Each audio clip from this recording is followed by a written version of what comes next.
Thanks for joining us. I'm Paula Eben with a WBZ News Update. Top stories this Monday. Fire crews in Wareham spent much of their weekend fishing a pickup truck out of the water. Just after 5 yesterday morning, they got a call that the truck went into the water at the Agawam Mill Pond boat ramp on Cranberry Highway. The driver was able to get out. Divers found the vehicle and a tow truck came in to pull it out. Police in Dartmouth are asking for the public's help identifying the man here on your screen after they say he walked right out of a Home Depot without paying for a toilet. We're told it happened over the weekend. You see here the man on his phone pushing a cart with a big box inside. If you recognize him or have any information, you're asked to call Dartmouth Police.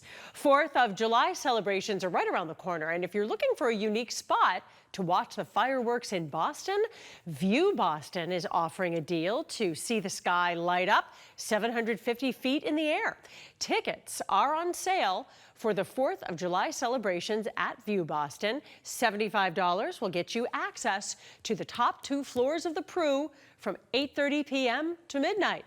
You'll also get tickets for 2 drinks and access to bars on each floor with spectacular views both indoor and out. If you're interested, visit viewboston.com for more details. Let's get a check of the forecast now with meteorologist Zach Green.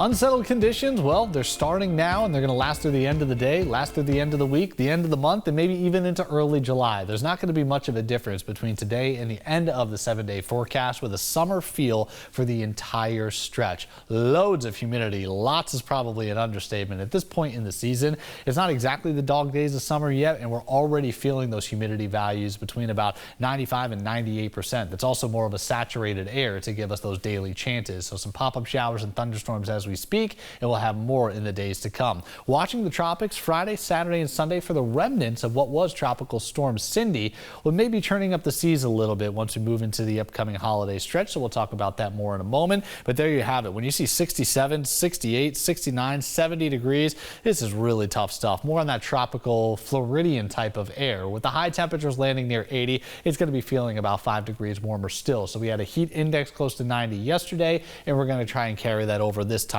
too. Obviously, that's facilitating and giving us all the ingredients to allow the storms to arrive, and it's not going to be a defined line. Typically, we would see a front, be able to time it all out and give you the exact location as we move through the afternoon. This is going to be, we bubble things up, one town's going to get it, the next is going to remain dry. So as of now, Brimfield is looking at the isolated pocket in the Commonwealth. There's still a few coming out of Narragansett Bay in the Ocean State. This large swirl that's out towards the Great Lakes is the driving force. It will just get little rounds of energy for the next few afternoon. So the lightning that's over into northern New York, or rather northern New Jersey into the Big Apple, this is going to be riding towards the Berkshires, and we're probably going to get grazed over in Worcester County sooner rather than later. And the best case to actually see it, especially from the mid to late afternoon, is going to be north of the Pike. This is just one model indication, so I don't want us to take it verbatim because it looks rather dry. I think it's going to be a little more active once we move between about 3 and 5 o'clock over in the Merrimack Valley and trying to get into the North Shore. There may be a spillover effect. So again, a few miles is going to make all the difference. So just have the umbrella on standby as this is likely producing some heavier rainfall rates.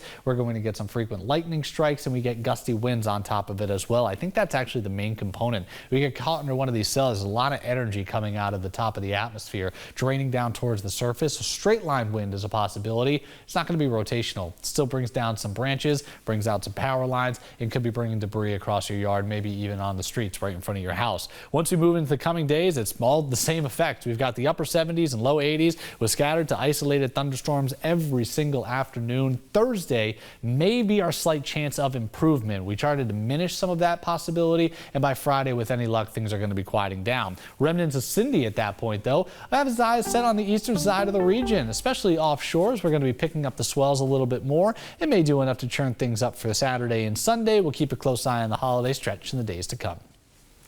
I'm Paula Eben. This has been a WBZ News Update.